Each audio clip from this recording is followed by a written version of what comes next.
어휴, 사람이 많아서 조금 지연이 되고 있습니다.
거의 다 받았지?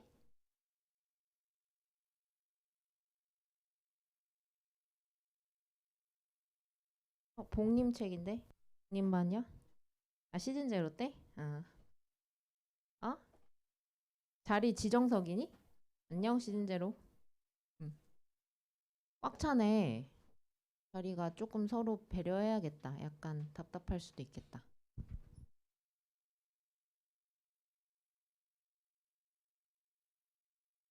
오케이. 다 받았지? 지금 받을 거는 일단 책은 서로 다른 거 세 권이야. 디자인이 똑같으니까 목이 서로 다른지 한번 확인해보고, 그다음에 프린트는 5종이 있어요. 5종. 자, 선생님이 설명을 좀 해줄게. 일단 맨 처음에 인사이트라는 책 보여? 인사이트? 이게 수업 시간에 가져와야 할 기본 책이 될 거야. 그래서 올해는 선생님이 커리큘럼을 조금 수정을 해서 원래 기본 개념 강의가 들어가는 제네시스 강의가 있는데 그거를 빼고 인사이트 안에서 개념을 녹여서 문풀이랑 같이 진행을 할 거야. 그래서 혹시 완전 처음 하거나 거의 기억이 없다 하는 친구들은 선생님한테 기본 개념 강의 요청해도 되고 아니면 따로 선생님 제가 어떻게 공부를 좀 더 보충해서 따라올 거야 이런 거 상담하면 되거든. 그래서 오늘 혹시 수업을 들어보고 약간 난 조금 어렵다 좀 버겁다 이런 친구들은 선생님한테 언제든지 편하게 상담 요청을 해. 요걸로 기본 개념 강의가 나간다라고 생각하면 되고 그다음에 두 번째로 작년에는 요 인사이트를 일주일에 한 권씩 나갔어. 그래서 작년에 수업 들었던 친구가 올해 또 선생님반에 들어온 아이가 있는데 그 외부 스트레스 장애가 생겨가지고 선생님 이거 또 일주일에 한 권씩 풀어와야 돼요 그러는데 올해는 커리큘럼을 조금 바꿨기 때문에 요거는 수업 시간에 잘 가져오고 복습만 잘하면 돼. 그리고 오늘 준 프린트 중에 이제 원 위크라고 써져 있는 게 있지? 그게 이제 매주 나갈 건데 인사이트를 수업 시간에 하다 보니까 난 좀 버거운 것 같아. 아니면 기본적으로 뭔가 좀 더 보충을 하는 문제가 필요해. 하면 주중에 요걸 숙제를 하면 돼. 재수생들은 알아서 잘 하기 때문에 숙제 검사를 따로 하거나 이러진 않을 거고 본인들이 다 계획을 세워가지고 하거든. 혹시 난 계획을 못 세우겠어요 선생님 하면 그런 것도 선생님이 다 도와줄 테니까 언제든지 상담 요청을 하고 그다음에 이제 두 번째로는 티머라는 책이 있어요. 티머. 여기 티머라는 책 보이세요? 티머. 요 놈은 안에 이제 열어보면은 지금 기본 개념 책인 제네시스 책을 다 쪼개서 선생님 인사이트 맨 앞에다가 테마별로 붙여주니까 이렇게 한 권으로 통으로 된 기본 개념 책이 안 나가잖아 지금. 그래서 이제 그 대신에 필기 노트처럼 나가는 거라고 생각하면 돼. 요 티머는. 그래서 이렇게 막 텍스트로 줄줄줄 써 있는 교과서적인 책은 아니고 요 티머라는 책은 선생님이 어떻게 만들려고 노력한 거냐면 한 테마당 거의 한 페이지가 넘어가지 않게끔 한두 페이지 이내에서 내용이 그 안에 싹 녹아 들어가서 수업 내용이 다 들어갈 수 있게끔 구성을 한 거야.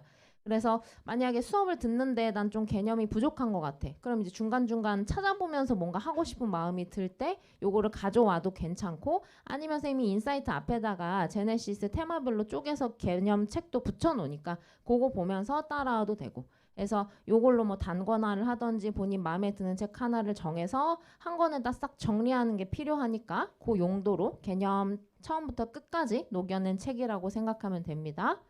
그 다음에 세 번째로는 요 세 권이 합쳐져 있는 거야.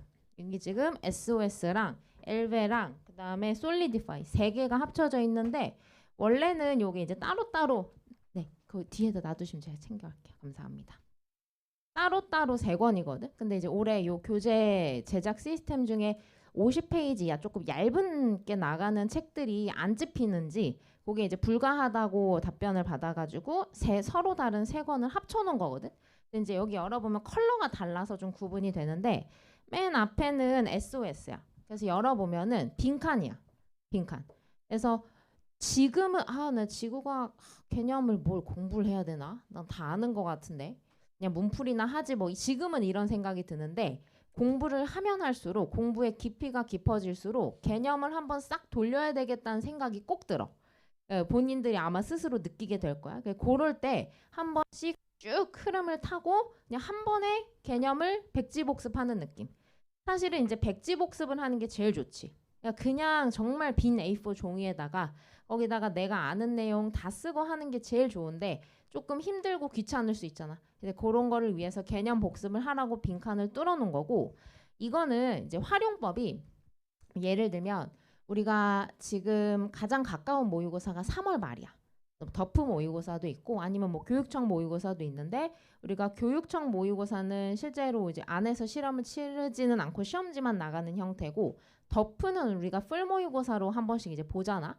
그럼 나는 뭔가 이번 내가 3월에 보는 첫 번째 모의고사에 좀 더 뭔가 갖추고 공부가 된 상태로 보고 싶다. 그럼 이제 그럴 때 한 번씩 한꺼번에 싹 복습을 하는 거지. 아다시피 지구과학은 개념이 휘발성이 강한 거 알지? 되게 잘 까먹지. 양도 많을 뿐더러 내용이 다소 쉽다 보니까 뭔가 빡 각인되고 이런 게 없이 뭔가 그냥 흘러가는 느낌? 그래서 시간이 지나면 개념이 이렇게 희미해져. 근데 그 상태로 놔두면 안 되고 다시 개념을 복습해서 굉장히 컬러풀한 상태로, 생생한 상태로 개념을 만들고 시험을 치르고, 또 다시 한 번 더 개념 복습하고 또 시험 치르고 해서 점점 왔다리 갔다리 약간의 변동이 있지만 우상향하는 느낌으로 공부가 돼야 되는데, 이걸 한참 쉬었다 하면 다시 제로 베이스에서 또 시작하고 또 제로 베이스에서 또 시작하고, 텀이 길어지면 그렇게 되거든. 그래서 중간중간에 한 번씩 선생님이 이렇게 개념을 복습할 수 있는 교재를 계속 적재적소에 던져줄 거야. 그러니까 이거를 굳이 난 6월 평가원 전에 한 번 해야지, 그러니까 좀 아껴놨다가 뭐 5월에 해야지 할 필요 없어. 선생님이 그때도 또 다시 던져줄 거고, EBS도 개념 다 뚫어서 던져줄 거고, 이렇게 그러니까 중간중간 한 번씩 한두 달에 하나씩 던져줄 테니까 요거를 각자 계획에 따라 개념 복습을 하는 용도로 사용하고, 그다음에 이제 중간에 넘겨보면은 이렇게 파란색 부분이 있어. 파란색 부분. 약간 푸르딩딩한 거 있지. 그치? 컬러가 좀 다르지? 요 푸르딩딩한 거는 한 테마에 하나의 자료에 다지선다. 그래서 우리가 천체부터 나갈 거기 때문에 선생님이 요 파란색 요거는 천체 파트부터 넣어놨어. 그러니까 고체랑 유체도 이제 앞으로 계속 나갈 건데, 요거는 한꺼번에 뭔가 선지를 정리하고 싶다. 그러면 쓰면 되고, 그다음에 한꺼번에 하지는 마. 알겠지? 항상 공부를 그냥 물 흐르듯 꾸준히 하는 게 제일 중요해. 그러니까 한 번에 빡 힘줘서 하려고 그러면 에너지도 많이 쓰이고 효율이 그것만큼 나지가 않고, 제일 좋은 공부 방법은 그냥 매일매일 그냥 한 테마씩 킬해 나가는 거야. 그래서 꾸준히 오늘 채울 거 하나만 채우고, 내일 채울 거 하나 더 채우고, 내일 모레 채울 거 하나 더 채우고, 그래서 일주일 동안 내가 얻어가는 거 딱 5개씩만 있으면 되는 거지. 그래서 꾸준히 좀 하는 용도로 각자 계획 세워서 하도록 하고, 그다음에 이제 맨 뒤쪽 느낌은 이제 초록초록 느낌이 있지. 초록초록 느낌. 요거는 이제 용도가 좀 달라. 우리가 의도가 좀 다른데 선생님이 요걸 만든 거는 수능 평가원에 나왔던 선지를 생 암기하자는 용도로 만든 거야. 그리고 수능 평가원에 나왔던 선지 기니디만 넣은 게 아니라 너희들이 찾아내지 못하는, 발견하지 못했던 기니디 말고 그 위에 자료에서 자료를 줬는데 안 물어본 것들 있지. 그런 것까지 선생님이 꺼내가지고 선지로 다 만들어 놓은 거거든. 그래서 만약에 이 뒤에 초록초록한 거를 풀다가 나 잘 모르겠다 하면 기출문제 마더텅도 풀고 자이스토리도 풀고 선생님들이 인강에서 주신 거 뭐 개념 뭐이랑 뭐 기출문제 다 풀었지만 그래서 다 맞았지만 겉핥기식으로 공부한 거라고 생각하면 돼. 그냥 맞았네 하고 넘어간 거야. 그래서 혹시 출처가 궁금하면 뒤에 이제 해설에 출처 다 써놨고 출처가 비어져 있는 거는 없어서가 아니라 위에랑 똑같아서 똑같은 걸 계속 쓰면은 이렇게 빽빽해서 답답해 보여서 위에랑 똑같은 출처인 거는 안 넣었어. 그러면 그 출처로 들어가면 아 이거 내가 맞췄던 문제인데 근데 이렇게 선지로 자료 없이 따로 띄워주니까 모르겠네. 아 그럼 이거 다시 공부해야겠구나 하고 수능 평가원에 나왔던 선지를 확실히 다지는 용도로 뒤에 초록초록한 부분을 쓰면 돼. 되겠어? 그러니까 다시 결론 책은 수업 시간에 들어올 때는 기본 책은 인사이트만 일단 가져오면 된다. 그 다음에 이제 오늘 준 프린트에서는 요거는 이제 주간지 형태로 나갈 거고 혹시 만약에 기출문제의 답이 기억이 난다. 그런 사람은 조금 아껴놨다가 나중에 버리지 마. 이거는 되게 중요한 자료고 올해 이제 책을 찍을 수 있는 한계치가 있어서 선생님 이걸 주간지 형태로 던져주는 거야. 원래는 책으로 나가는 건데 그러면 이제 인사이트 책이 못 나갈 수가 있어. 페이지가 정해져 있어서. 그러니까 버리지 말고 이렇게 쌓아놨다가 한 6월이나 9월 전쯤에 한꺼번에 싹 풀어야 돼. 근데 풀었는데 나 좀 새롭다. 그러면 그냥 쭉 풀어. 매주. 한 요 정도로 두께로 선생님이 계속 던져줄 테니까 테마에 맞게. 그리고 우리 인사이트 진도는 조금 고난이도기 때문에 선생님이랑 어려운 거 수업 시간에 하고 인사이트 진도 말고 인사이트가 조금 밀리거나 하면은 얘를 통해서 다른 파트를 공부를 할 수가 있거든. 이해돼? 그러니까 인사이트는 예를 들면 올해 외행탐을 나가 오늘. 그럼 다음 주까지 외행탐은 좀 더 나갈 거야. 근데 다음 주는 다른 테마의 주간지가 나갈 거야. 그러면 선생님이랑은 외행탐 계속 차근차근히 다지면서 또 따로 다른 테마를 공부할 수 있는. 오케이. 그래서 투 트랙으로 돌아가는 거. 그렇게 해서 공부 계획을 세우고 그 다음에 오늘 이제 메인은 요건데 모의고사를 선생님이 오늘 한 번에 10개를 던져주는 거야. 한 번에 10개야. 이거는 조교들이 만든 거 아니고 선생님들이 만든 거야. 여기 양길봉쌤이랑 선생님들이랑 같이 만든 모의고사고 돈 많이 들였고 요거를 10개를 한꺼번에 던져주는 이유는 나는 선생님 지구과학 작년에 꽤 공부했어요. 그래서 지금 별로 공부 안 해도 될 것 같아요. 국어 수학이 급해요. 막 이런 사람들 가끔 있어. 그럼 그런 친구들은 지구과학을 놓으면 안 돼. 놓으면은 나중에 더 힘이 많이 들어가.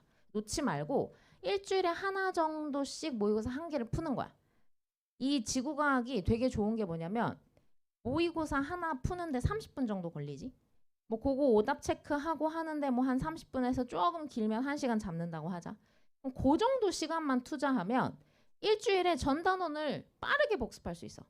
그러니까 국어나 수학 같은 경우는 모의고사 한번 풀려면 각 잡고 막 이렇게 막 진짜 막 해야지 막 이러고 해야 되잖아. 근데 지구가 그냥 가볍게 쓱 하면 돼. 그리고 거기 안에 나왔던 내용 중에 내 머릿속에 희미해진 것들 아니면 틀렸던 것들 자료 분석을 잘못했던 것들, 실수했던 것들, 실수라면 정확하게 실수의 유형을 분석해. 해서 매주 한두 개씩 얻어나가기. 그 용도를 한꺼번에 던져주는 거. 그래서 요것도 차분히 차근차근히 스텝 바이 스텝으로 잘 풀어냅니다. 아직 나는 모의고사 풀 때가 안 됐다. 그럼 이건 나중에 풀어도 돼. 알겠지? 그렇게 해서 이제 요거는 활용을 하세요. 그러면 오늘 나눠준 자료들에 대한 설명은 끝난 것 같고 우리 작년에 1등급 손 들어볼까? 부끄러워하지 말고 높이. 자랑스러운 1등급. 그러면 2등급. 그러면 40점 이상. 높이 들어봐. 아까 1등급, 2등급 다 포함해서 40점 이상 높이 들어봐. 높이 들어봐. 그러면 나머지들은 안 든 인원이 반 넘네 지금. 오케이 고마워. 일단 해보자. 해보고 선생님이 인스타 지금 개인 사정으로 다 닫아놓을 수밖에 없는 상황에서 일단 닫아놨는데 뭘 웃어. 다 닫아놨는데 본 다시 열 거지만 6등급에 6등급이 1등급 되는 케이스 5등급이 1등급 되는 케이스 굉장히 많아. 차라리 애매모호하게 2등급이 1등급 되기가 힘들고 아싸리 뭐 4등급, 뭐 5등급, 뭐 3등급도 괜찮지. 그런 친구들은 1등급 되기가 쉬워. 그리고 지구과학은 그게 가능한 과목이지. 그러니까 작년에 좀 냉정하게 말하자면 그래 사람이니까 하나 정도 실수하자. 그래서 47, 48 이하가 나왔다. 그러면 개념 기출이 안 된 거야. 냉정하게 말하면. 왜냐면 신유형이 하나도 없었어. 개념이랑 기출을 명확하게 공부를 했다면 겉핥기가 아니라 그렇게 공부했다면 47 이하가 나올 수 없는 시험이었어. 그래서 올해는 분명히 작년에 뭔가 나의 공부 방법이 잘못된 부분이 있었기 때문에 작년에 결과가 안 나왔던 거겠지? 그럼 올해는 새로운 마음가짐으로 내가 뭔가 다시 무에서 유를 창조한다는 그 마음이 필요해. 아, 나 작년에 좀 공부했는데 어설프게 공부한 게 더 위험해. 더 점수가 안 나오거든. 그래서 아, 나는 완전히 모른다. 차라리 처음부터 시작하는 거다라는 마음가짐으로 다시 해야 되고 그 다음에 선생님 제가 작년에 뭘 잘못 공부했는지 모르겠어요. 이런 친구들은 선생님한테 와서 상담해 언제든지. 그리고 이제 제일 좋은 거는 뭐 본인이 오늘 또 문제를 좀 많이 풀어볼 건데 문제 푸는데 어디 부분이 모르고 어디서 막혀. 이런 걸 선생님한테 보여주면 선생님이 진단이 되게 빨리 되거든. 그러니까 너는 이거는 개념이 부족한 거야. 너는 아직 문제 숙달이 안 된 거야. 너는 실전 훈련이 부족한 거야. 너는 문제풀이 양이 현저히 부족한데 이런 진단이 돼. 그러면 그런 게 궁금한 친구들은 선생님한테 언제든지 가지고 나오고 뭐 시험을 봤다든지 예를 들면 덕후 모의고사를 봤다든지 이런 거 분석하는 게 제일 좋지. 가장 최근의 시험. 뭐 수능이면 좋겠지만 수능 때는 공부가 안 돼 있는 상태였을 거니까 차라리 올해 한번 3월에 공부해보고 3월 덕후를 봐. 그래서 내가 3월 동안에 공부한 게 나에게 맞는 방법이었는지 올바른 길이었는지를 체크하는 방식으로 계속 공부를 수정해 나가는 거예요. 조금씩. 그래서 그 중간중간 언제든지 선생님한테 상담을 요청하면 되니까 궁금한 친구들은 진단받고 싶은 친구들은 선생님한테 말을 하고 그러면 공부하자. 될까요? 오케이. 인사이트 펴시고요.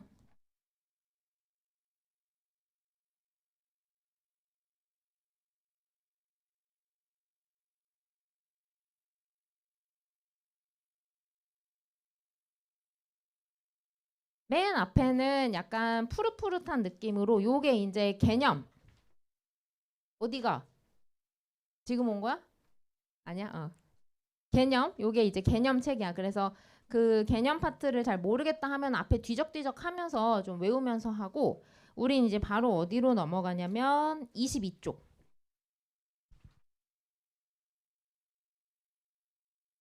22쪽. 거기서부터 이제 약간 주황 느낌이 나지? 거기가 이제 인사이트의 시작이에요.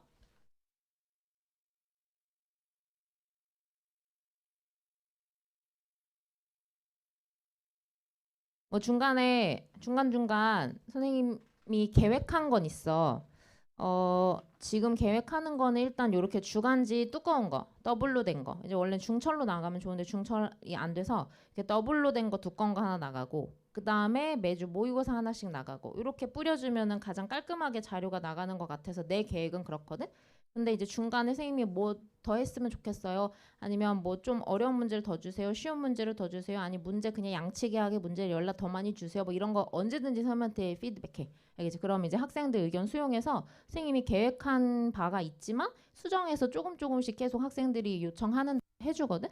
그런 거 편하게 얘기하고 일단 우리 오늘부터 나갈 내용은 외행탐이야. 외계 행성 탐사. 얘들아 외계가 뭐니? 외계. 너 이름 뭐지? 아? 했잖아. 너 했잖아 선생님이랑. 얼마 전에 했잖아. 외계가 뭐야? 좋았어.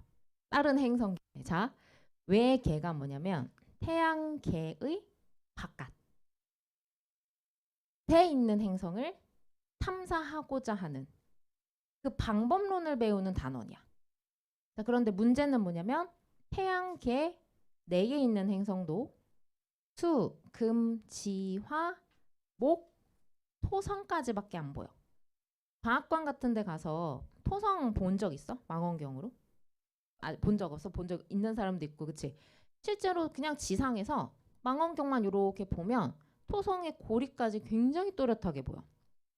근데 토성까지만 행성이 있는 게 아니라 그 뒤에도 행성이 있지. 분명히 있는데 걔네는 멀어서 안 보여. 하물며 태양계의 바깥에 있는 행성이 우리 눈에 보일 리가 만무하지. 그래서 이 외계 행성을 탐사하는 방법은 기본적으로 시험에 단독으로 한 문제 킬러급으로 나오는 테마는 다 외계 행성의 간접 탐사 방법이야. 간접 탐사 방법이 뭐야? 간접 탐사. 너 이름 뭐지? 말할 수 없어? 알았어. 넌 이름 뭐니? 성준이. 우리 성준이가 여기 있는데 성준이 별이 여기 있고 이름 말할 수 없으니까 해찬이 행성이 여기 있어. 근데 내가 원하는 건 이리 와. 머리. 해찬이 행성이야. 얘를 원해 나는. 근데 안 보여. 있는지 모르겠어. 확인이 안 돼. 근데 행성이라는 거 옆에는 분명히 성준이라 그랬나? 준성이라 그랬나? 성준이 별 이리 와. 성준이 별이 있다고. 근데 성준이 별은 진짜 잘 보여. 그래서 성준이 별을 관찰함으로써 내 눈에 보이지 않는 해찬이라는 행성을 보이진 않지만 있겠다라고 정말 간접적으로 보는 방법인 거지. 그게 세 개지. 뭐? 그렇지. 도, 식, 이. 그렇지. 이게 나와야 돼. 봐봐. 개념이 진짜 됐다라는 거는 선생님이 물어봤을 때 제목들이 일단 나와줘야 돼. 그래야 니네가 모의고사에서 문제를 갖고 놀아. 그러니까 이게 백지복습이 안 돼 있으면 문제에 막 끌려간다고. 그 시험지에 끌려다닌다고 니네가. 근데 내가 외행탐에서 도식미 배우지. 이거 내가 명확하게 알고 있지. 그러면 이 시험에서 지금 나한테 이거 물어보고 있네. 그럼 니은 선제선 딴 거 물어보겠네. 그 다음 선제선 요거 물어보겠네. 이런 게 이제 파악이 된단 말이야. 자, 첫 번째 도플러 효과야. 이 테마의 목표를 잊으면 안 돼. 이 테마의 목표는 뭐다? 외계에 있는 행성을 탐사하고자 하는 거야. 그러면 너희들이 외워야 할 조건이 뭐냐면 외계에 있는 행성을 탐사하는 이 방법론이 인간한테 감지되기 좋을 조건이야. 아니 내가 감지를 해야 행성이 있는지 판단할 거 아니야.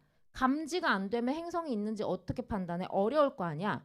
실제로 학자들한테 중요한 게 교과서에 써 있고 그게 시험에 나오거든. 자, 첫 번째 도플러 효과가 관찰이 잘 될 조건. 이게 중요해. 이게 시험에 나오는 거야. 도플러 효과가 관찰이 잘 될 조건. 첫 번째 뭐? 해찬아? 한지 얼마 안 되는 거 같은데 너? 한 2주 전에 한 거 같은데? 뭐? 비슷해. 잘했어.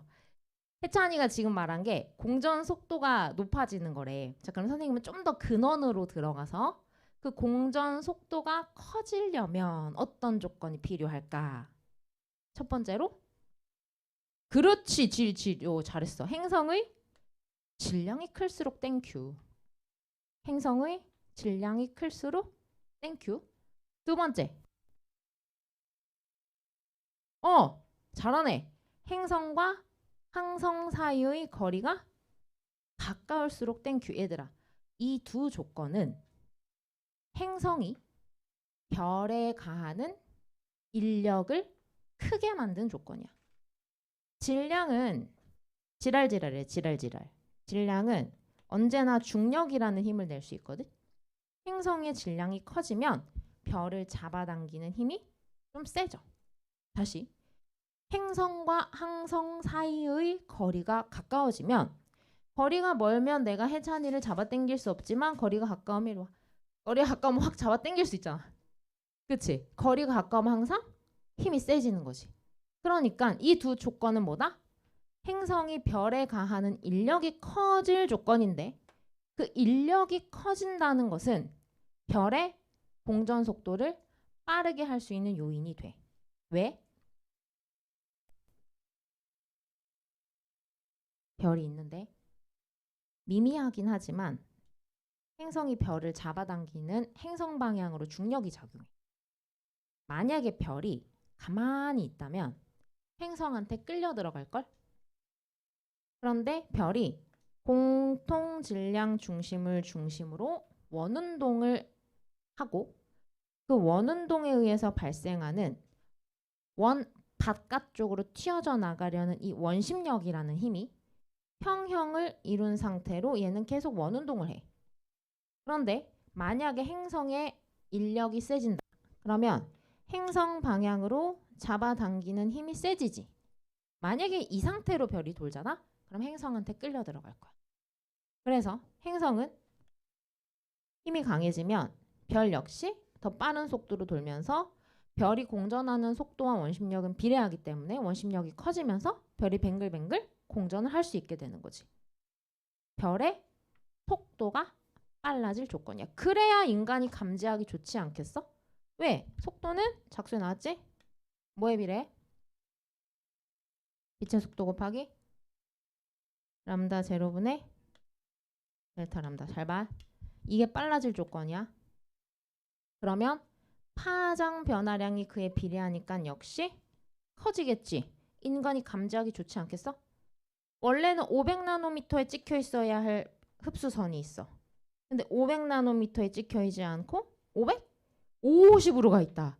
그럼 파장 변화량이 겁나 커지니까 인간이 감지해내기 좋을 거 아니야. 그럼 이게 커지려면 뭐가 빨라져야 돼?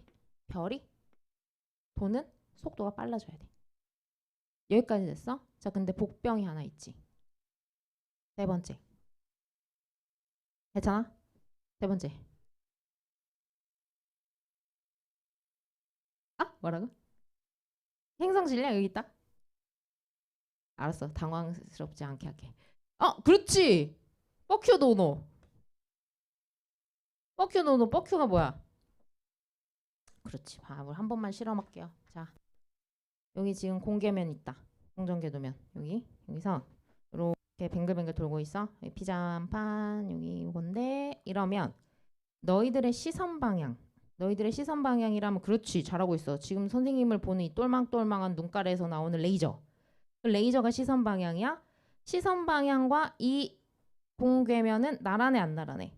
나란하지. 싹 스며들지. 너희들의 레이저가. 그치? 한 번만 더 해볼게. 요건 어때? 요거 어때? 요거 어때? 수직인지 갑자기 헷갈려? 니네들의 눈깔에서 나오는 레이저가 이 면에 싹 스며드는지를 생각해봐. 스며들어? 스며들걸? 스며들지? 도리도리 하면 안 돼. 큰일 나. 야, 스며들지? 이거 나란한 거야. 한 번만 더 해볼까? 이렇게는. 이렇게 하면 되잖아. 나란하잖아. 그치? 안 나란한 건 뭐야? 그렇지. 요거지.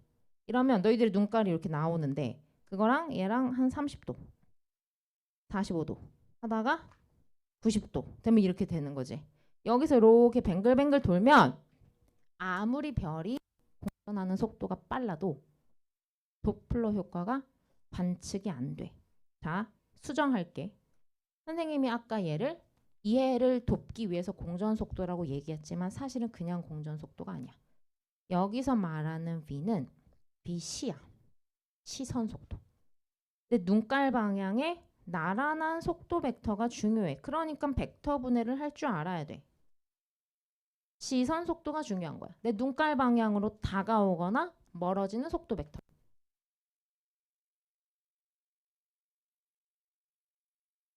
되겠어? 자, 두 번째 식현상 한번 가볼까요? 식현상은 어쩔수록 땡큐? 식현상? 그렇지. 행성의 반지름 클수록 땡큐. 두 번째.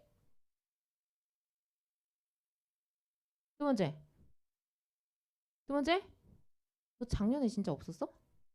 작년에 본 것 같은데 선생님. 있었지? 아니야? 두 번째. 머리를 염색했는데. 맞지? 아니야? 알았어. 말 안 시켜. 얼굴 빨개지고 있어. 알았어. 말 안 시켜. 두 번째. 공전? 아이, 와. 자연스럽게 생각하면 되지. 별이 있는데 뭔 왜 이래? 예쁘게 그릴게. 뿅.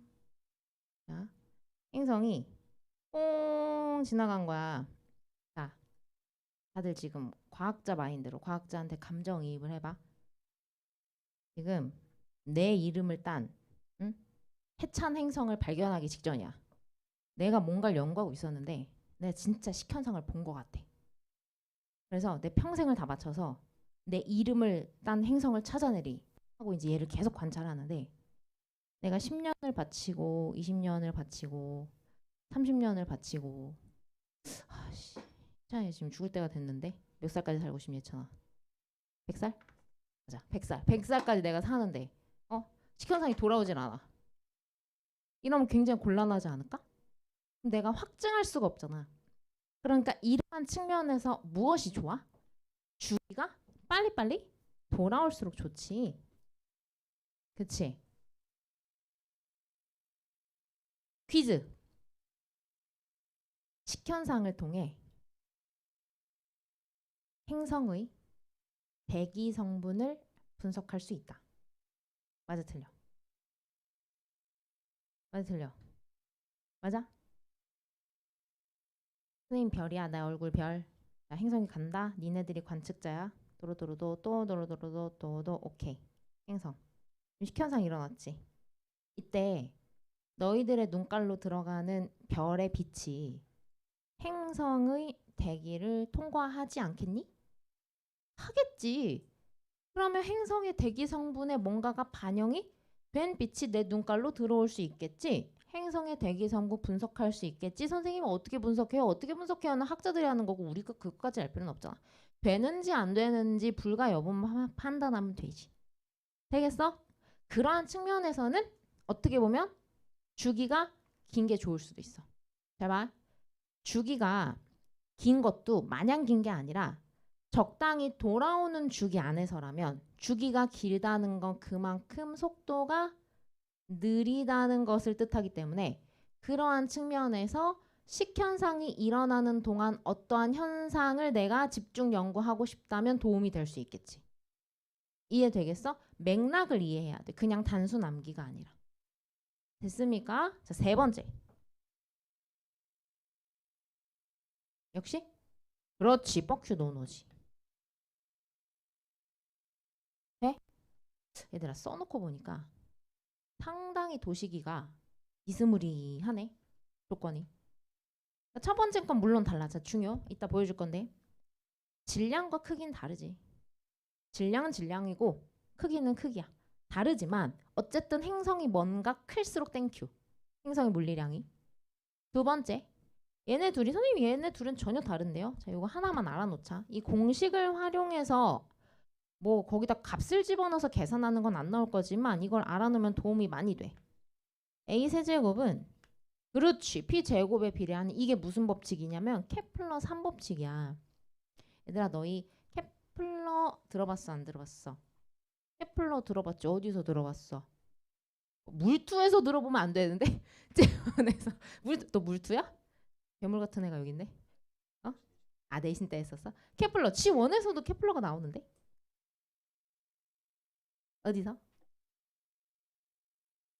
아이 거짓말. 케플러 회전 들어봤어 안 들어봤어? 아이 봐 있잖아 이 증인들. 아이 케플러 회전이라는 게 있는데 케플러 회전을 하는 대표적인 예시가 태양계야. 케플러 회전은 언제 일어나냐면 질량의 대부분이 중심부에 몰려 있을 때. 그런데 태양계 전체 질량의 99.8%를 태양이 가지고 있어. 이게 말이 99.8%지 나머지 0.2%를 그 태양계 내에 있는 수금지화 목토 이 아이들이 논아먹고 행성만 있는 게 아니라 그 안에 소행성이랑 별의별 게 다 있는데 그러면 1대1의 관계에서는 사실상 태양이 그냥 100을 다 가지고 있다고 봐도 되지 질량이. 태양에 다 몰려 있어. 자 이때 태양 주변을 공전하는 지구가 있고 태양 주변을 조금 더 멀리서 공전하고 있는 목성이 있거든. 태양과 가까운 이 지구는 태양으로부터 잡아당기는 힘이 굉장히 세게 작용할 거야. 그러니까 지구는 여기에 끌려 들어가지 않기 위해서 굉장히 빠른 속도로 돌고 있고 그것이 평형을 이루니까 공전이 가능하게 된 평형 상태가 된 거지. 그런데 목성은 꽤 멀지? 꽤 머니까 좀 짜끄맣게 잡아당겨. 그럼 만약에 목성이 지구처럼 돌잖아? 그럼 얘는 궤도를 그렇지 이탈해버려. 이렇게 돌 필요가 없어. 그냥 이 안에서 평화롭게 돌면 되니까 느린 속도로 돌아서 둘이 평형을 이루게만 해주면 된다고. 잘 봐. 여기서 나오는 게 a 세제곱은 p 제곱. 둘 사이의 거리가 가까우면 빨리 돌지. 지구가 태양 주변을 한 바퀴 도는데 1년이 걸려. 목성은 11년이 걸려. 지구는 태양과 거리가 가까우니까 주기도 짧지. 자, 여기서 하나만 더 알아놓자. 생가지 가면 필요해. 반비례 관계이긴 하는데 선생님이 그냥 모식도 알려주려고 위까지 같이 나와줘야 돼. 공전 속도. 공전 속도 어때? 빨라. 이렇게 나와줘야 돼. 외워놓자. 그럼 이제 생가지 가서도 조금 어려운 선지들이 쉽게 풀릴 거야. 이게 케플러야. 뭐냐면 암흑물질에서 배우잖아. 케플러 회전. 우리가 눈깔로 봤을 때는 우리 은하의 중앙 팽대부 부분에 뭐가 동그랗게 빡 밝아. 그래서 거기 별이 다 있는 줄 알았어. 왜? 우리 눈깔에는 그밖에 안 보이니까. 그러니까 거기에 질량이 몰려 있는 줄 알았고, 따라서 중앙 팽대부 부분은 질량이 골고루 빡 분포하니까 강체 회전하고, 은하 핵에서 멀어질수록 나선팔이 희끄무레하다고 뭐가 없어 보인다고. 우리 눈깔에는 안 보였다고. 그래서 여기 중앙 팽대부에 질량이 몰려 있구나. 그럼 이렇게 케플러 회전할 것 같네. 이렇게 예상을 했는데 어땠어? 생각보다 개빨랐잖아. 도는 속도가. 왜? 내 눈깔에는 보이지 않지만 엄청난 질량을 가진, 지랄이라 그랬지? 질량을 가진, 그래서 엄청난 중력을 내는 물질이 얘네들을 잡아 끌고 있으니까 거기에 끌려 들어가지 않으려고 개빨리 돌고 있었던 거라고. 이때 케플러 회전 배우잖아, 분명히. 이 원리도 다 배우고. 선생님, 케플러 지금 G2로 넘어갔는데 안 나오는 거 아니에요? 하지만 뒤에 암흑물질에서 내용을 분명히 배우거든? 선생님이 이렇게 예측하는 것들은 웬만하면 시험에 다 나왔어. 그러니까 뭐냐면 나는 어떤 예측을 하는 거냐면 G1, G2가 딱 나눠지는 게 아니야. 그러니까 G1과 G2가 한 끗 차이인 게 있어서 G2에 있는 내용이 G1에 그대로 시험 문제에 나오는데 대신에 뭐만 안 내면 되냐면 용어 아니면 공식 이런 것만 안 내고 내용은 선지로 풀어서 얼마든지 물어봐. 그런 적이 한두 번이 아니야, 평가원에서. 분명히 배운다는 사실을 인지해놓고 있어야 돼. 오케이? 이 공식 자체가 중요한 게 아니라 막 값을 넣어서 계산, 정량적으로 이건 할 필요는 없어. 자, 다시. 그러니까 도식이 연계 문제가 시험에 나올 수밖에 없다고. 세팅 하나 주고 선지 기억에서 도플러 효과 물어보고 선지 디귿에서 식현상을 물어봐. 자, 그때 도플러 효과 식현상은 어쩌고 저쩌고 이렇게 선지에 나이브하게 주지 않고 항상 선생님은 지구과학에서 패러프레이징이 굉장히 중요하다고 얘기하는데 같은 말인데 서로 다른 형태를 띠고 있는 아이들 있지. 그걸 정리를 잘 해놓으면 선지가 빨리빨리 해결이 되거든. 도플러 효과. 도플러 효과라는 말 대신에 뭐라고 나올까? 그렇지. 시선 속도 변화. 또는 그렇지. 파장 변화. 알아놓고. 자, 퀴즈. 미세중력 렌즈 현상은 중심별의 주기적인 밝기 변화를 관찰한다. 맞아, 틀려? 다시 알려줘. 나 눈깔 돌아가는 거 봤어. 다시 불러줄게. 다시.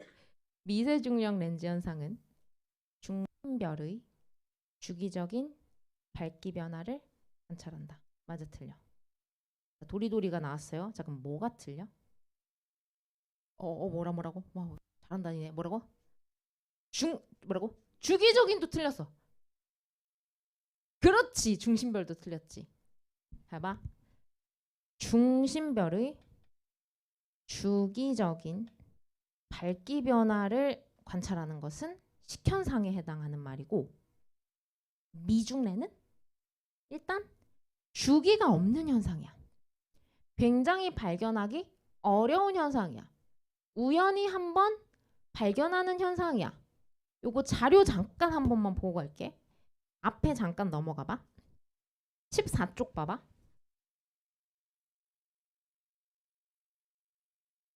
2번 그림 점점점점점 보여? 이게 만약에 이게 아직 미기출인데 만약에 여기에 ABC라고 하여서 미중렌, 도플러, 식현상 이름을 지우고 너네들한테 찾아내라고 하면 찾아낼 수 있겠어? 선생님 이거 너무 쌩한 게 아니에요? 아니 전혀. 지금 선생님이 기본 개념을 정리해주고 있지. 여기서 파생될 수 있거든? 그럼 이건 분명히 될 수 있거든? 다 교과서에도 있는 엄청난 훌륭한 자료인데? 그럼 여기서 미중렌만 한번 슬쩍 봐봐. 미중렌 슬쩍 보면 잘 찾을 수도 없을 정도로 개수가 진짜 적지.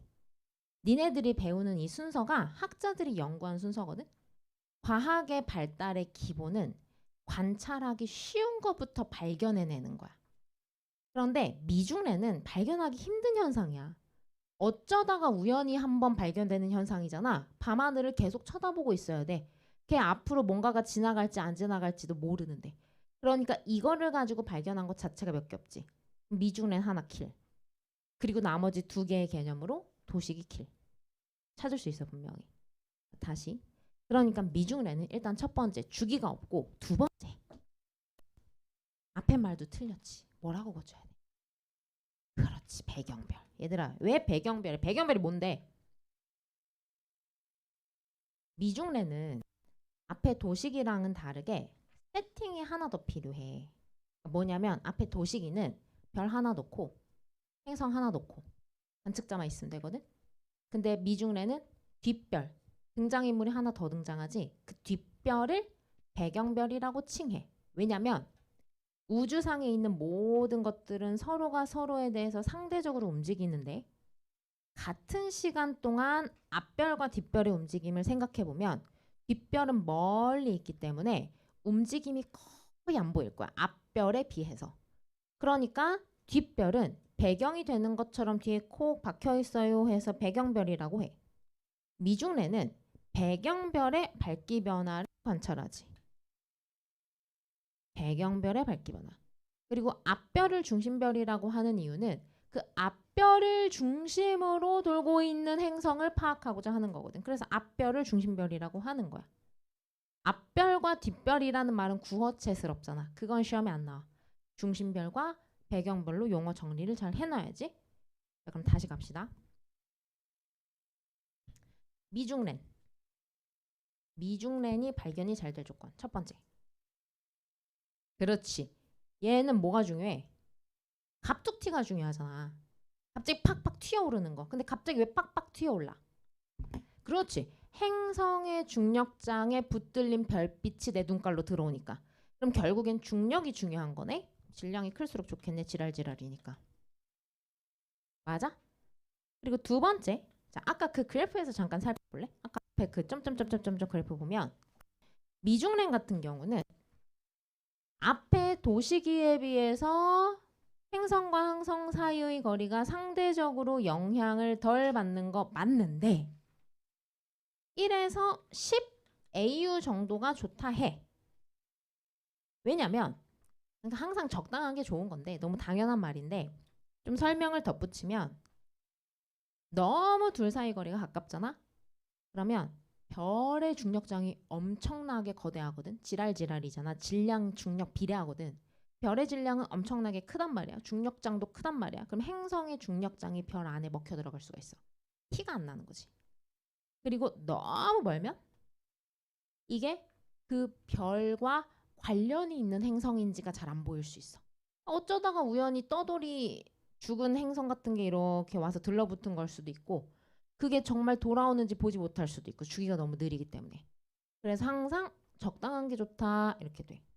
근데 여기서 약간 오개념을 좀 주의해야 되는데 어떤 문제들을 보면 미중렌의 이 두 번째 조건에 대해서 서술하고 설명해주는 말 중에 얘가 길수록 땡큐 이렇게 써 있는 게 있거든. 이거는 굉장히 오개념을 조심해야 돼. 앞에 두 조건에 비해서 상대적으로 영향을 덜 받는 건 맞는데 그렇다고 길수록 좋다라는 서술은 틀린 게 왜냐하면 선생님 다시 이 순서는 정말로 과학자들이 연구한 순서라고 생각하면 돼. 자, 과학의 발전의 기본은 다시 한번 발견하기 쉬운 것부터 킬하는 거야. 발견하기 어려운 건 과학기술 발달하고 천천히 발견하면 되거든. 그럼 다시 얘네 두 방법이 미중렌에 비해서 쉬웠기 때문에 얘네 둘을 통해서 발견한 행성의 개수가 압도적이지. 지금 점박이 봤잖아. 니네 눈깔로 확인했지? 그러니까 얘네들을 통해서 발견한 행성의 공정궤도 반지름은 상대적으로 굉장히 짧은 것들이 많이 발견됐다고. 그게 발견되기 쉬우니까 짧을수록 땡큐라니까. 땡큐라는 말은 이게 발견되기 좋단 말이잖아. 그러니까 이게 많이 발견이 돼버렸어. 그럼 상대적으로 아직 발견이 안 된 거는 좀 둘 사이 거리가 먼 애들이 많이 남아있겠지. 그래서 가장 나중에 발견된 얘네가 상대적으로 이 아이들보다는 긴 걸 발견했다는 뜻이지. 그렇다고 막 길수록 땡큐 이런 개념은 아니야. 마찬가지야. 이게 또 뭐라고 되어 있냐면 작을수록 땡큐 막 이런 식으로 돼 있어. 이것도 이제 5개념인 게 얘네가 이미 질량이 큰 애들을 많이 발견했어. 거의 다. 그럼 이제 얘네 말고 나머지의 것들이 발견될 거 아니야. 그러니까 자료 분석적인 측면에서 얘가 얘보다는 상대적으로 질량이 작은 행성을 발견한 건 맞는데 그렇다고 질량이 작을수록 땡큐? 그럼 중력에 의해서 붙들려 들어오는 빛도 없을 텐데 어떻게 작을수록 좋겠어. 그러니까 생각을 한번 곱씹어서 공부를 해야 돼. 그냥 기계적으로 하는 게 아니라. 이해돼? 자, 세 번째. 얘는 그렇지. 수직이어도 전혀 상관이 없지. 이걸 그냥 이렇게만 하고 당연히 이해할 줄 알고 설명을 스킵했더니 물어보더라고. 그래서 다시 한 번만 설명해 줄게. 뒤에 배경뭐 여기 칠판에 붙어 있어. 그리고 니네들이 관측자야. 그리고 이렇게 돌고 있는 애들이 있어. 이게 지금 수직이지? 뻑큐지? 이 상태로 이제 막 와. 막 오다가 어쩌다가 시선 방향에 나란하게 놓이게 되면 미중렌이 최대야. 이때 중력장이라는 거는 3차원 구형태로 존재하니까 얼마든지 빛이 붙들려 들어올 수 있는 거 아니야? 그치? 되겠어? 미중렌은 그러니까 혼자 세팅도 따로 놀지. 조건도 좀 따로 놀지. 산동문제로 나오는 거야. 기출의 진화 과정을 생각해야 돼. 니네들이 하긴 힘들 수 있어. 왜냐면은 선생님은 지구과학만 연구하지만 너네들은 다른 과목도 공부해야 되니까 바쁘잖아. 선생님이 알려줄 테니까 그 기출의 진화를 통해서 앞으로 문제가 어떻게 나올지 미기출 요소에 대해서 미리 예측하고 대비하라고. 뭐냐면 원래 교육과정 바뀌기 전까지 도플러 효과의 문제가 굉장히 어렵게 나왔어. 갈 때까지. 왜냐면 그때는 케플러 3법칙을 지원해서 배웠어. 그러니까 원리적인 것까지 낼 수 있었고 교육과정이 개정되고 거의 끝물이었기 때문에 문제가 갈 때까지 간 상태로 상당히 난이도 높게 나왔었단 말이야. 그런데 2020년부터 교육과정이 바뀐 수능이 시작됐어. 그러면 이전에 나왔던 그 끝물에 나왔던 어려운 문제는 못 내 일단. 왜냐면 애들이 교육과정 바뀐 거에 적응을 할 시간이 필요하잖아. 근데 어떻게 마냥 어렵게 내겠어. 그런데다가 케플러 3법칙도 G2로 빠져버렸단 말이야. 그러니까 원리적인 측면을 낼 수가 없어. 약간 겉핥기식으로밖에 못 내는 거지. 그래서 그해에 평가원 모의고사에 직현상 문제가 단독으로 나왔거든. 그리고 그해 수능에 뭐가 나온 줄 알아? 미중래 문제가 단독으로. 평가원이 너희들한테 던져주는 메시지를 잘 읽어야 돼.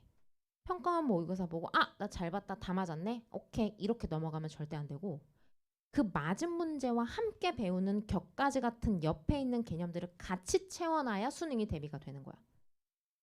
그런 식으로 기출문제가 진화하고 너희들한테 뭔가 메시지, 힌트를 던져준단 말이야. 이해되겠어? 자, 그럼 우리 여기서 미기출 요소 한 번만 살펴볼까? 이런 것들이 이제 문제에 너무 많이 물어봤고 안 나온 것이 뭐가 있을까? 안 나온 것 중에 나올 만한 게 뭐가 있을까? 실제로 그냥 맥락 없이 무맥락으로 문제를 만드는 게 아니라 학자들에게 중요한 사건이 우리들의 시험 문제도 나오게 되거든? 근데 그거 중에 아직 안 나온 게 이 도시기를 이용하여 행성의 밀도를 구해내기 이게 아직 안 나왔어. 이게 왜 중요하냐면 아까 너희들 그 점 찍은 거 봤지? 행성을 무지하게 많이 발견했거든? 근데 행성을 발견하다 보니까 허무한 거야.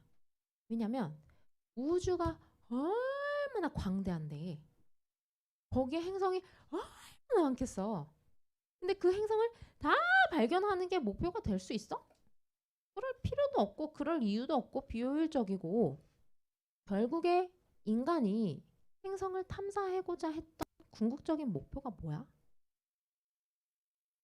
꾸물이의 발견이야, 꾸물이. 인간이랑 소통할 수 있는 외계인, 그걸 발견하고자 하는 거라고. 그러니까 행성을 몽땅 다 관찰할 필요는 없는 거야. 그래서 타겟이 좁혀지면서 그래서 외행탐 파트가 끝나고 바로 뒤에 무슨 파트가 나와? 그래서 생가지가 나오는 거야. 흐름이 이해가 되냐고. 생명 가능 지대 내에 있는 행성만 찾자. 우리 좀 좁혀서 뭐하러 다 찾냐. 돼? 그러면 생명 가능 지대라는 건 별로부터 적당한 양의 에너지를 받는 공간인데 그거 말고도 또 중요한 게 있지. 뭐가 중요해? 땅이 중요하지. 땅이. 목성과 같은 기체형 행성은 밀도가 기체이기 때문에 1이 채 안 나와. 그럼 거기에 생명체가 발 디디고 살 땅이 있어? 거기 표면에 이렇게 서 있잖아. 그럼 중심에 핵이 있기 때문에 중력이 강하기 때문에 그 밑으로 막 빨려 들어가 버려. 어디 살겠어? 그러니까 인간이 찾아내야 되는 행성은 어디에 타겟이 되어 있는 거야? 암석형 행성. 지구와 같은. 그거를 통해서 밀도를 구해내면 암석의 밀도가 나와. 진짜 화강암 이런 거 3, 4 정도의 밀도가 나와. 그러면 아 여기부터 우리 좀 보자. 이렇게 목표를 좁힐 수가 있지. 자, 밀도는 어떻게 구해? 그렇지. P분의 양이지. 수능에 나왔어요. 뭐가 나왔냐면 식현상을 통하여 행성의 반지름을 알 수 있기 때문에 식현상을 통하여 행성의 부피를 구할 수 있지. 반지름의 세제곱에 비례하니까. 다시 도플러 효과를 통해서 무엇을 알아낼 수 있어? 행성의 질량을 알아낼 수 있지. 이건 수능 기출이야. 이따 볼 거야. 그러면 행성의 1도를 구해낼 수 있다.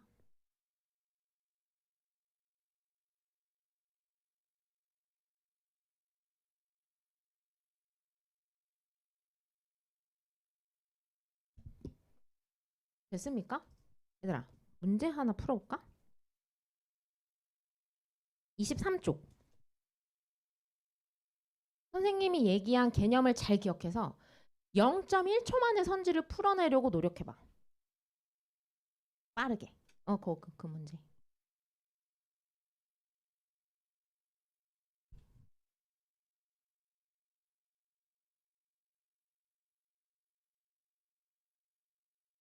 (23쪽) 3쪽.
행성과 항성은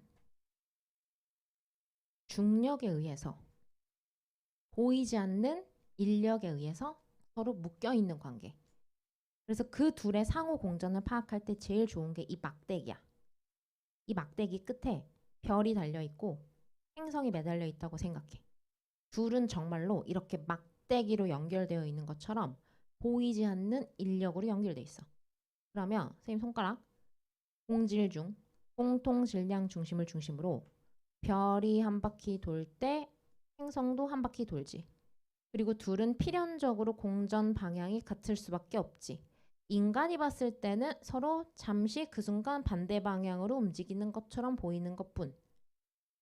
맞지? 상황 파악됐어? 그러면 기억, 행성의 공전 방향은 기억이 될 수 있겠지. 왜? 자, 오른쪽 나는 별의 것이야, 행성의 것이야? 별의 것이야. 알겠지? 항상 우리는 간접 탐사 방법이라는 걸 기억해놔야 돼. 행성은 안 보여. 안 보이니까 별을 보는 거야. 그러니까 나에서 T1 시점에 파장이 굉장히 짧아져 보이는 청색 편이가 최대로 나타나기 때문에 별이 나한테 다가오고 있다는 것을 뜻하고 공통 질량 중심의 반대편에 있는 행성은 멀어지는 방향이겠지.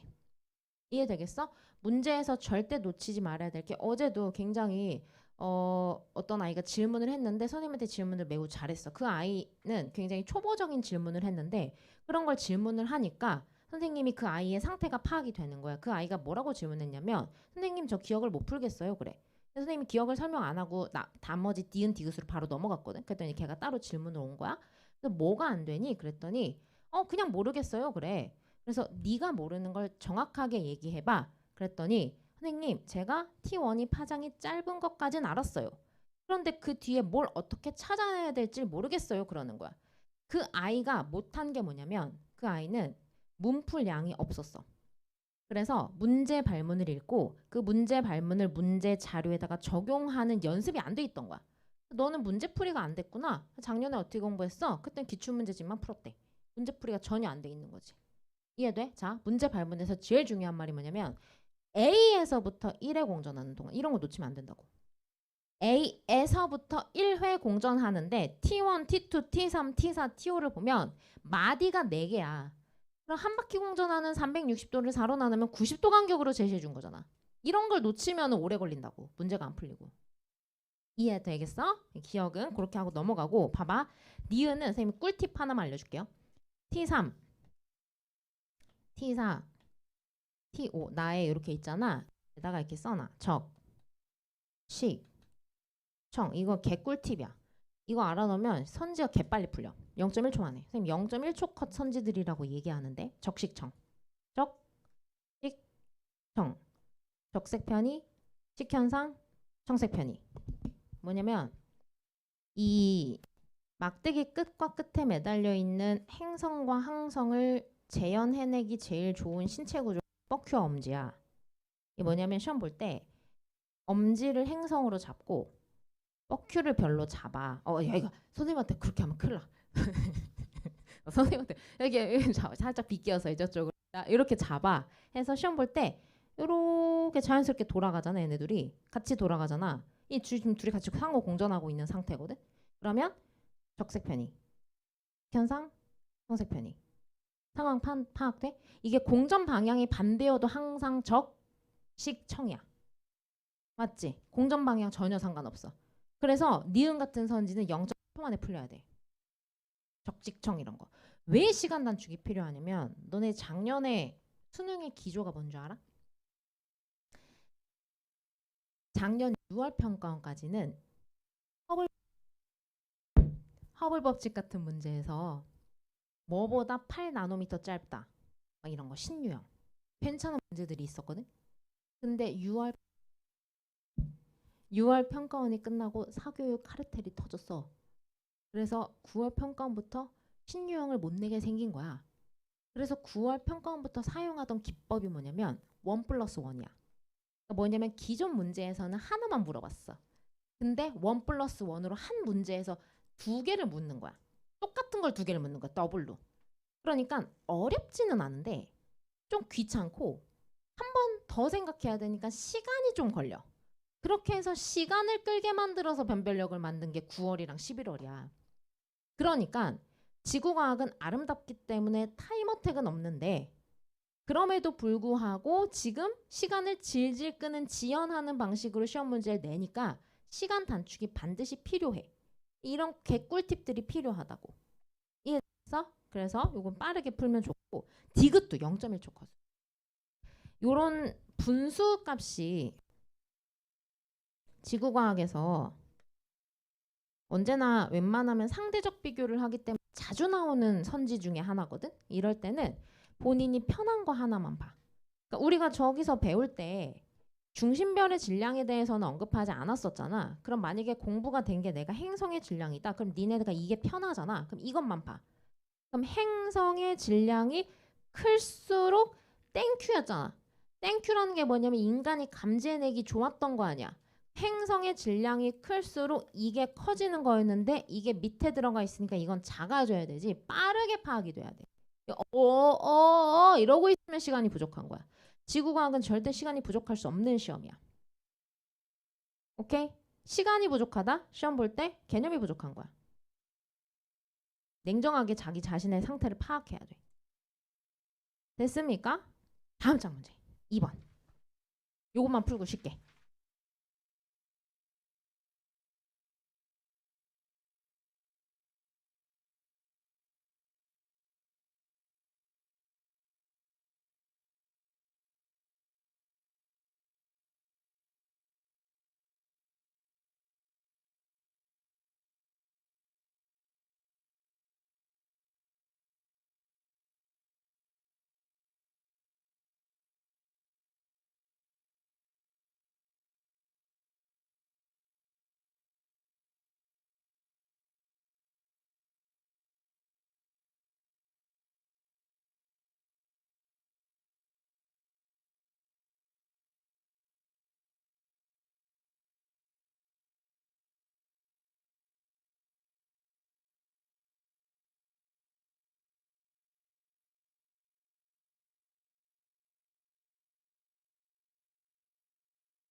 작년에 진짜 있었는데.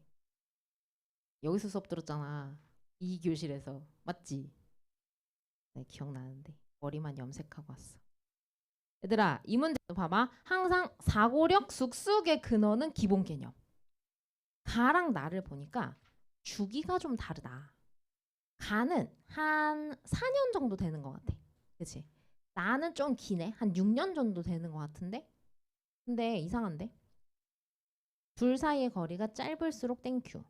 a 세제곱은 p 제곱에 비례하기 때문에 주기가 짧을수록 땡큐.